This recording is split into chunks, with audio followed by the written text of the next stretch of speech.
Untuk snack saja dulu, kita stop semua snack yang berbahan dasar tepung.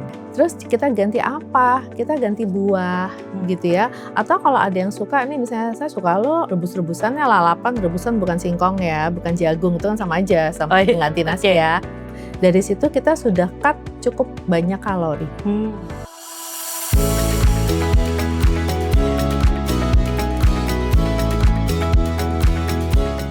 Halo Sompo Friends, selamat datang kembali di Sompo Podcast bersama saya Indah Radiani.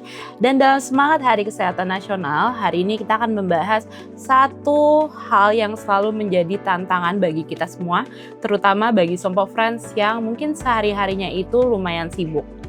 Yaitu tentang bagaimana sih cara kita membangun pola hidup yang sehat, terutama mengatur pola makan. Karena seperti yang aku sehari-hari itu udah lihat, orang-orang itu sudah mulai health conscious ya di beberapa tahun ini, terutama untuk melakukan olahraga. Mulai dari yang simple seperti jalan kaki tiap hari atau di weekend, atau juga nge-gym nih misalnya sebelum atau sesudah kantor. Nah, di sini kita bisa melihat bahwa orang-orang ini sudah mulai ya membangun pola hidup yang sehatnya dari olahraga, tetapi banyak yang masih tidak dibarengi dengan membangun pola makan yang sehat. Padahal kalau misalnya kita lihat pola hidup yang sehat itu tidak hanya olahraga aja, tetapi juga mengatur pola makan. Nah, makanya di episode kali ini kita kedatangan tamu yang sangat spesial, yaitu Dr. Paulina Toding, Magister Gizi, Spesialis Gizi Klinik, seorang dokter spesialis gizi klinik dari Rumah Sakit IMC Pulau Mas. Halo Dr. Paulina. Hai. Boleh dong sapa-sapa dulu Sompo Friends-nya? Hai Sompo Friends, apa kabar? Nah, oke. Hari ini saya dan Dr. Paulina akan berbincang tentang bagaimana sih cara menjaga pola makan yang sehat, seimbang, dan pastinya realistis untuk kita semua, terutama untuk teman-teman Sompo Friends yang sibuk. Oke, nah Dr. Paulina, hari ini aku ada beberapa pertanyaan nih. Dari tadi kan aku udah sempat sebut-sebut tentang pola makan yang sehat. Tapi apa sih arti pola makan sehat, Dok? Baik, pola makan sehat itu adalah pola makan dengan kalori yang cukup, yang sesuai, dan komposisinya juga tepat. Bagaimana karbohidrat, protein, lemak ya, dan bagaimana cara memasaknya gitu. Oke. Nah, kalau pola makan kita nih, Dok, nggak teratur atau kita asal-asalan, seberapa besar sih dampaknya bagi kesehatan kita sendiri? Baik, kalau kita pola makan nggak teratur, kita akan sering merasa contoh ya, skip sarapan gitu. Betul. Nah, jam 10 itu kita lapar sekali, namanya craving. Kalau sudah seperti itu, kita akan ngemil macam-macam dan biasanya berbahan dasar tepung yang ternyata kalorinya lebih besar daripada apa yang kita skip ya. Atau juga nanti karena pola makan kita tidak teratur, ya akhirnya bisa terjadi seperti sakit mah gitu. Atau akhirnya lebih banyak makan makanan junk food gitu ya. Nah itu tinggi natrium juga, tinggi kalori. Kalau tinggi natrium yang kita tahu nanti akhir-akhirnya tuh ujungnya kita seperti hipertensi ya, tekanan darah tinggi ya, atau obesitas. Jadi seperti itu. Berarti bakal banyak komplikasinya ya. Nah kalau gitu nih, untuk kita yang sudah mulai membangun pola makan sehat ini, apakah ada tanda-tanda mungkin secara fisik atau energinya tertentu yang bisa kita lihat, oh udah bener nih pola makan gizi seimbangnya di pola makan kita? Oke, secara umum kita akan tahu bahwa indeks massa tubuh ya atau body mass index-nya sesuai. Caranya apa? Kita hitung atau ukur ya berat badan dibagi tinggi badan di dalam meter kuadrat. Jadi kalau hasil di dalam range ya dengan normal weight itu 18,5 sampai 22,9 itu berarti oh udah sesuai nih jumlah kalorinya sehingga indeks massa tubuhnya ideal. Kalau kita mau lebih detail, itu lebih tepat bila kita timbang dengan timbangan yang bisa mengukur komposisi tubuh ya. Jadi di IMC sepertinya kita ada tuh timbangan komposisi tubuh. Jadi kita tahu berapa komposisi otot, berapa lemak. Yang benar adalah otot lebih banyak daripada lemak. Nah, tadi di opening aku sempat mention kalau misalnya orang-orang itu gaya hidupnya aktif. Nah, kira-kira untuk orang-orang yang mungkin secara kerja atau misalnya aktivitas olahraganya lumayan tinggi, apakah kebutuhan nutrisinya itu berbeda dengan orang yang aktivitasnya mungkin secara mobilitas nggak tinggi atau ya masih kurang lah olahraganya? Nah, baik. Itu tentu berbeda ya. Jadi kalau aktivitasnya biasa gitu, itu kalorinya tidak sebanyak kalau dia rutin olahraga.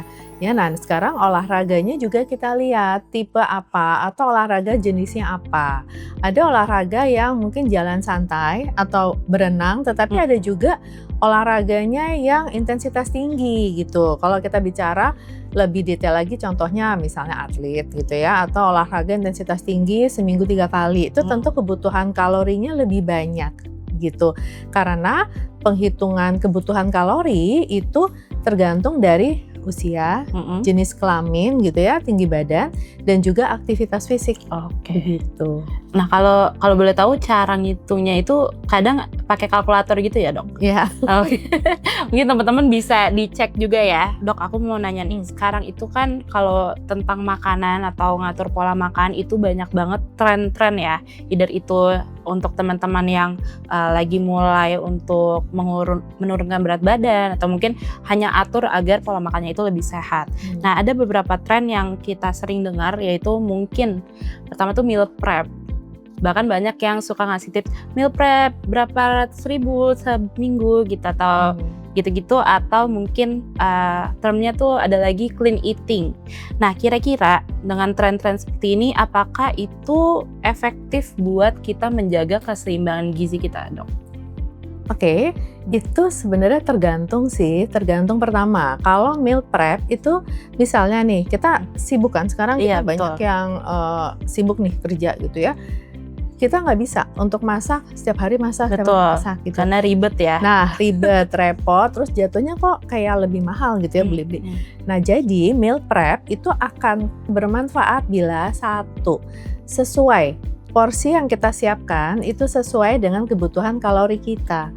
Dan yang kedua, cara masak. Contoh, sudah meal prep nih, tapi pas dilihat ternyata kebanyakan santan, kebanyakan minyak. Jadi kan sama aja ya total kalorinya, atau lebih banyak tepung. Jadi digoreng tepung, digoreng tepung. Jadi total kalorinya menjadi besar ya. Terus jangan lupa untuk penyimpanannya itu juga kita harus memilih tempat atau wadah yang food grade, yang aman. Jadi tidak membuat adanya kontaminasi ya atau bahan berbahaya. Kita pilih yang BPA free misalnya ya. Jadi tetap sehat tuh kandungan makanan kita. Nah, kalau clean eating itu memang sebenarnya kita secara umum ya yang pola makan yang sehat itu memang yang clean eating itu apa? Pertama, kita harus batasi asupan minyak ya, jangan lauknya digoreng, sayurnya ditumis, terus tumisnya kebanyakan minyak gitu ya.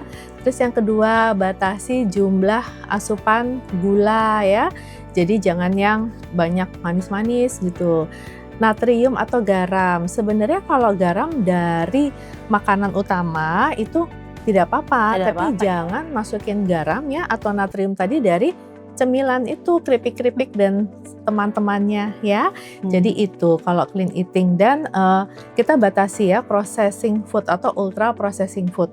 Contohnya makanan yang diawetkan, makanan di dalam kaleng itu. Nah, itulah yang memang harus kita batasi. Begitu. Ya tadi yang meal prep ya, itu juga bagus sih, karena kalau sesuai kan snack nih misalnya nih jam 10, oh kita udah bawa bekal buah nih. Nah, kita langsung makan buah, jadi nggak masuk deh tuh snack yang lain-lain ya.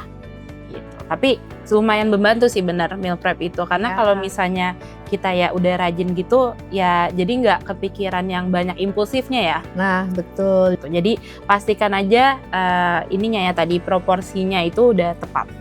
Oke, nah Dok, tadi kan aku udah nanya beberapa pertanyaan nih. Nah, kita mau ada fun segmen sedikit nih Dok, tentang mitos atau fakta. Karena kayaknya ini beberapa hal yang sering di-mention sama orang-orang kalau kita ngomongin tentang makanan.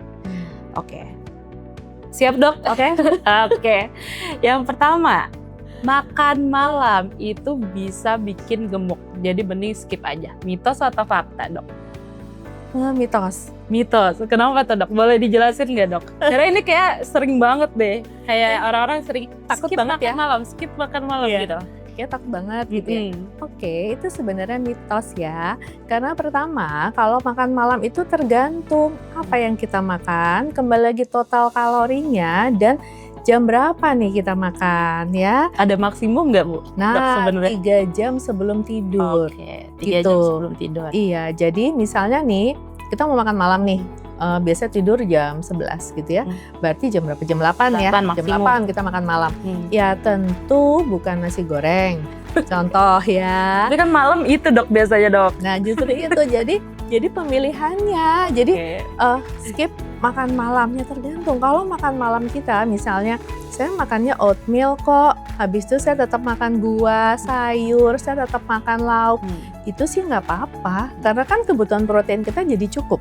Nah, beda kalau makan malam berarti aman. Ya, nasi goreng, terus mie instan terus nasi.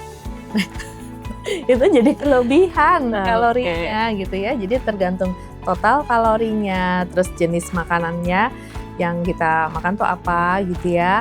Terus juga jam berapa kita terakhir makan. Itu 3 jam lah sebelum tidur ya gitu. Berarti boleh, tapi disesuaikan lagi kayak tadi ya. Porsinya, cara masaknya. Jadi jangan karena kata dokter boleh ya, oke aku pesan nasi goreng gitu, nggak boleh ya. Maksudnya itu tetap akan ngaruh gitu. Betul. Tapi kalau nggak mau ngaruh ya balik lagi cek jam tidur, terus 3 jam sebelum tidur sama apa yang dimakan. Oke. Nah yang kedua, ini tadi dokter sempat mention tentang ngurangin gula. Iya. Terus mereka pada ganti gula biasa ini dengan gula stevia. Oke. Apakah gula stevia ini lebih sehat dari gula biasa? Fakta. Iya. Fakta. Fakta. Fakta. Karena sebenarnya dari segi kalori, stevia itu gula stevia ya, itu kan 0 kalori kan.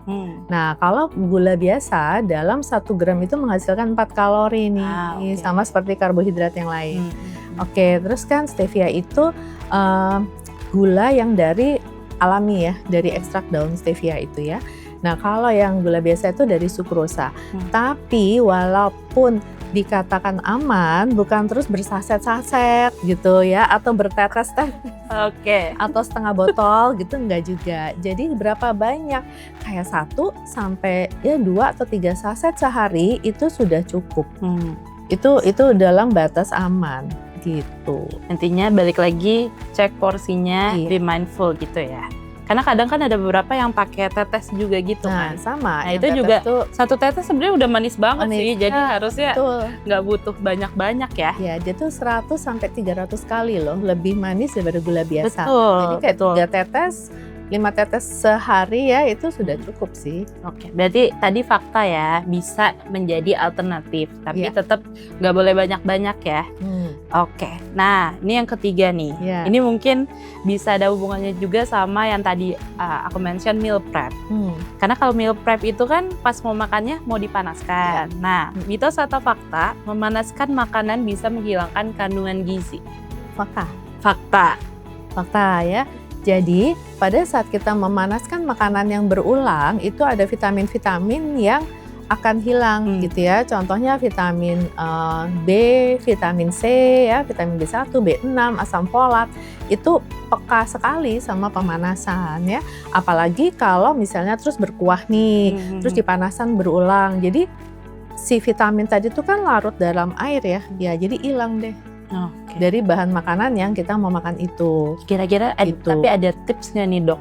Apalagi untuk yang meal prep, cara memanaskannya mungkin ada alternatif yang lebih baik agar kandungan gizinya nggak terlalu hilang gitu. Jadi kalau kita mau meal prep, jadi memang atau kita mau ya tadi ya menyimpan makanan gitu ya untuk beberapa lama. Jadi kita harus dalam porsi yang sekali makan habis gitu. Jadi jangan misalnya 1 porsi besar nanti kita panasin terus setengah masukin lagi kulkas. Besok panasin. Berarti harus dibuatnya per porsi gitu ya. Biar per porsi. panasannya hanya sekali, nggak dipanasin, dibalikin lagi, panasin, Iya. balik lagi gitu ya. Betul. Oke, berarti bisa dipanaskan. Mungkin jangan terlalu panas juga ya, hanya cukup untuk hangat aja gitu. Biar Iya. kandungan gizinya itu tidak terlalu hilang. tidak hilang Ya. semua gitu. Oke, nah thank you Dok tadi untuk fun segmennya 3 aja kok. Iya. Nah, mungkin terakhir nih Dok untuk kita menutup podcast hari ini. Kira-kira ada langkah kecil apa sih yang paling realistis nih untuk teman-teman agar mereka bisa mulai makan lebih sehat tanpa terasa terbebani, terutama untuk teman-teman yang tadi mungkin lebih sibuk gitu ya. Oke, yang pertama untuk snack aja dulu. Nah ya, ini penting ya, sering nih kayaknya. Untuk snack saja dulu, kita stop semua snack yang berbahan dasar tepung. Oke, Itu apapun itu ya. semua yang berbahan dasar tepung ya. Oke, terus kita ganti apa? Kita ganti buah gitu ya. Atau kalau ada yang suka, ini misalnya saya suka rebus-rebusannya lalapan, rebusan bukan singkong ya, bukan jagung, itu kan sama aja sama pengganti nasi ya. Contohnya saya mau bawa bisa lebih siam wortel gitu ya, direbus timun atau salad sayur. Nah itu nggak apa-apa gitu. Mau pakai mayones secukupnya 3 sendok makan itu masih boleh ya. Mau dicocolin sambal itu juga nggak apa-apa. Yang penting apa? Yang penting kita stop dulu semua snack yang berbahan dasar tepung. Dari situ kita sudah cut cukup banyak kalori. Nah itu tepungnya spesifik tepung tertentu atau bisa jadi ada alternatif tepung lain yang bisa di? Ya sebenarnya sih semua tepung ya. Hampir semua tepung ya berarti. Contoh, saya kadang ada beberapa tepung ini, oh ya udah saya pakai tepung yang lain gitu. Enggak, karena kita kan tidak bisa makan hanya berupa tepung ya. Harus diolah kan. Betul, harus digabung. Digoreng jadi apa, Ya. kasih mentega, kasih gula jadi apa gitu. Sehingga total kalorinya lebih besar nih. Menjadi banyak karena gula itu ya, karena gula dan minyak gitu. Jadi dengan kita stop, kita ganti dengan buah atau rebusan sayur itu sudah cut banyak kalori dan kita dapat serat, kita bikin kenyang. Iya betul. Oke, nah berarti ya paling gampang ini startnya dari snack ya. Apalagi mungkin ini akan jadi challenge terutama untuk teman-teman yang lebih senang ngemil dibandingin makan utama gitu. Tapi ini langkah toward pola makan yang lebih sehat gitu. Iya. Oke, terima kasih Dokter Paulina udah banyak ngasih insight ke kita hari ini, terutama tentang pola makan sehat. Pastinya Sompo Friends nanti akan banyak yang bertanya-tanya ya, kayak ada yang mau tanya, mungkin Sompo Friends bisa komen-komen aja. Nanti kalau ada yang bisa dibantu jawab, akan dibantu jawab. Nah, sekali lagi terima kasih untuk Dokter Paulina udah nemenin kita, dan selamat jumpa di Sompo Podcast selanjutnya. Dadah! Bye, Sompo Friends.